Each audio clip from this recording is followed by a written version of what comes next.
Hello friends, astro orbits with Indu में आप सभी का स्वागत है। पिछली वीडियो में हमने पूर्व जन्म से होने वाली सभी गतिविधियों का प्रभाव इस जन्म में किस तरीके से पड़ता है उस पर चर्चा की थी, उसे समझने की कोशिश की थी। किस तरह हमारे पूर्व जन्म के कर्म हमारे वर्तमान जन्म को प्रभावित करते हैं, किस तरह कर्म के कारक शनिदेव हमें हमारे ही कर्मों का फल देते हैं। शनि का प्रभाव हमारे पूर्व जन्म के साथ साथ हमारे वर्तमान जन्म में भी बहुत बड़ा रोल प्ले करता है। ये बात हम सभी लोग जानते भी हैं। साथ ही हमने बात की थी सूर्य की, जो हमारी आत्मा को, हमारी सोल को रिप्रेजेंट करता है। हम जानते हैं शनि मेष राशि में नीच के होते हैं और तुला राशि में उच्च के होते हैं। वहीं हमारी आत्मा का कारक सूर्य मेष राशि में उच्च के होते हैं और तुला राशि में नीच के होते हैं।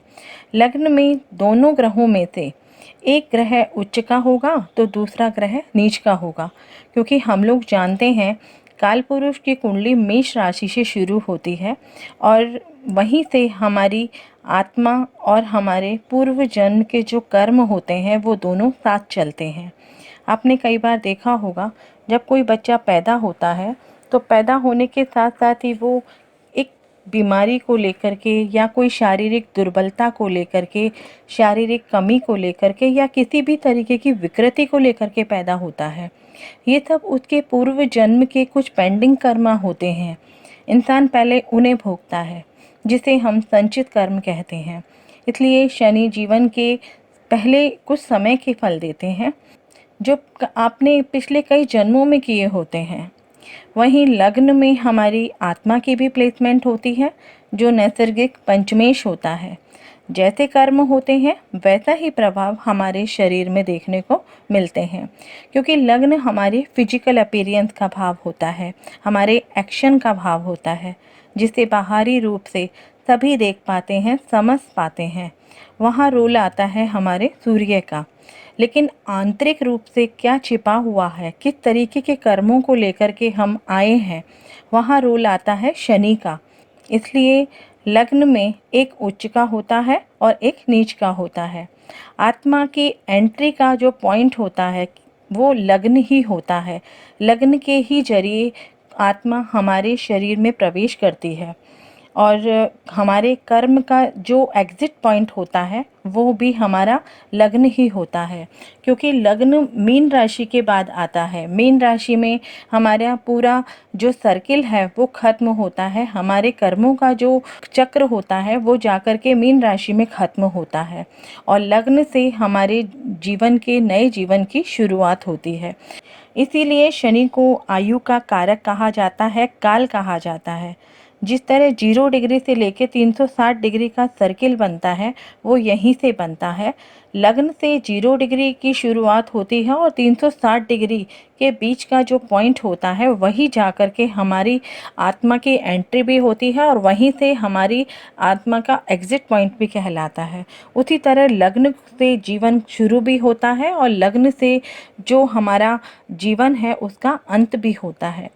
तुला राशि से अगर हम बात करें तो तुला राशि में शनि उच्च के होते हैं, वहीं सूर्य नीच के होते हैं। तुला राशि को पब्लिक की राशि माना जाता है, मार्केट की राशि माना जाता है। आपके पास जो भी होगा उसे आप शो जब भी करोगे इसी भाव से यानी 7th हाउस से और इसी राशि से यानी तुला राशि से करोगे। आपके कर्म क्या हैं, आपकी क्वालिटी क्या है, ये सब यहीं से देखने को मिलता है। हम बात कर रहे हैं हमारे कर्मों की, तो उसे एक्सप्रेस करने की पावर हमें यहीं से मिलेगी। हम जानते हैं 7th भाव में शनि को दिग्बल भी मिलता है, तो यहीं पर शनि का एक्सप्रेशन पॉइंट भी होता है। जो कुछ भी आपके पास कर्मा होते हैं उस कर्मा को आप किस तरीके से किसी के सामने शो ऑफ करोगे वो आप तुला राशि से देखोगे। आपकी कुंडली में तुला राशि जहाँ पर भी होगी वहाँ से आप शनि का एक्सप्रेशन पॉइंट देख सकते हैं और जहाँ पर मेष राशि होगी वहाँ से आप अपने कर्मों को देख सकते हैं। एक्सप्रेशन पॉइंट से आप देख सकते हैं कि वर्तमान जीवन में आप क्या चाहते हो, वो आप तुला राशि से इजीली देख सकते हो। हमारे वर्तमान जन्म में जीवन में मेष राशि और तुला राशि का बहुत ही बड़ा इम्पोर्टेंस रोल होता है। इन्हीं के ऊपर हमारे पूर्व जन्म के पेंडिंग कर्मा जुड़े हुए होते हैं और वर्तमान जन्म के प्रभाव भी इन्हीं राशियों से जुड़े हुए होते हैं। इसे हम एक कुंडली के माध्यम से समझने की कोशिश करते हैं। ये एक मेल चार्ट है, इसकी डिटेल्स मैंने वीडियो में नहीं दी है। अगर आपको आवश्यकता लगे तो आप पर्सनली मुझसे ये इसकी डिटेल्स ले सकते हैं।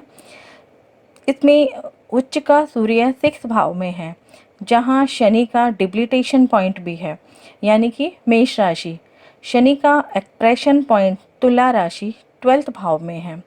शनि के डिप्लीटेशन पॉइंट से आप पेंडिंग कर्मों को देख सकते हैं। वहीं से आपके पिछले जन्म के सारे सीक्रेट कर्म जुड़े हुए होते हैं। हम 6 भाव से समझ सकते हैं, उस भाव में बैठे ग्रह से समझ सकते हैं कि पेंडिंग कर्मा क्या हो सकते हैं। इस चार्ट में 6th हाउस में उच्च का सूर्य बैठा है, यानी कि इस व्यक्ति की जो आत्मा है, इस व्यक्ति का जो सोल है, वो बहुत ही शुद्ध है, बहुत ही प्योर है। ये व्यक्ति जीवन भर सबकी हेल्प करता रहा, खुद को कष्ट देता रहा, लेकिन दूसरे को दुख को हमेशा इसने कम करने की कोशिश की है। साथ ही साथ बहुत इसने मेहनत करी है अपने जीवन में कि किसी भी तरीके से ये हर व्यक्ति विशेष को खुश रख सके। 6ठा भाव शनि का डिप्लीटेशन का भाव है, वहीं पर उसकी आत्मा भी है। शनि का उच्च का भाव 12th भाव में है। शनि का एक्सप्रेशन पॉइंट जिसको हम कहते हैं, जहाँ से किसी व्यक्ति के अपने कर्म या अपने एक्शन दिखाई देते हैं। इस व्यक्ति के 6ठे और 12th दोनों ही भाव जो हैं वो शनि के डिप्लीटेशन के और एक्सॉल्टेशन के पॉइंट हैं। इस व्यक्ति को कभी भी अपने द्वारा किए गए कर्मों का अच्छा रिजल्ट नहीं मिला। हालांकि हम उच्च के सूर्य को देख करके ये अंदाज़ा लगा सकते हैं कि इस व्यक्ति का जो अपना कैरियर है वो काफ़ी रॉयल होगा, गवर्नमेंट जॉब होगी या फिर एडमिनिस्ट्रेशन की जॉब होगी, लेकिन ऐसा कुछ भी नहीं हुआ। इस व्यक्ति के पास ऐसा कुछ भी नहीं था कि जिससे ये कह सके कि वो अपने कैरियर से सेटिस्फाई है। ये व्यक्ति अपने कर्मों को सही तरीके से एक्सप्रेस ही नहीं कर पाया, जिसके कारण उसे अच्छे रिजल्ट कभी भी नहीं मिले, क्योंकि 6th हाउस और 12th हाउस दोनों ही त्रिक भाव है। 6ठा भाव हम लोग जानते हैं कंपटीशन का भाव है, और साथ ही साथ ये व्यक्ति जो है वो मेडिकल लाइन से जुड़ा हुआ है। 6ठे भाव की बात अगर हम करते हैं तो 6ठा भाव हीलर की तरह भी काम करता है, जो डॉक्टरों के लिए भी जाना जाता है। ये बात हम सभी लोग जानते भी हैं। मेरिट लिस्ट में नाम आने के बाद भी इस व्यक्ति को गवर्नमेंट जॉब नहीं मिली। बहुत परेशानी हुई, कोर्ट केस भी हुआ, बहुत संख्या में लोग इस केस में शामिल भी हुए, लेकिन वो जो केस है वो अभी भी पेंडिंग है। अगर हम देखें, इस कुंडली में सूर्य दशमेश भी है, तो उसको देख के हमें लगता है कि इस व्यक्ति की जॉब ज़रूर होनी चाहिए, और वो भी अच्छी रॉयल स्टेटस की, लेकिन ऐसा कुछ भी नहीं है। उस व्यक्ति को ऐसा कुछ भी नहीं मिला। 6ठे भाव में सूर्य उच्च के हैं दशमेश होकर के, तो इस व्यक्ति को फिनेंशियली किसी भी तरीके का ब्लेस नहीं मिला। कोई कमी तो ज़रूर रही होगी। अब उसे समझने की कोशिश करते हैं कि ऐसा क्या हुआ होगा कि जिसकी वजह से इस व्यक्ति को इतना सब कुछ करने के बाद भी वो सफलता हासिल नहीं हुई। तो इसे हम शनि की स्थिति से देखने का प्रयास करते हैं। शनि अष्टम भाव में है, लग्नेश और षष्ठेश मंगल के साथ है। कुछ तो पेंडिंग कर्म रहे होंगे कि जिसकी वजह से अपनी मेहनत का फल इस व्यक्ति को नहीं मिल पाया।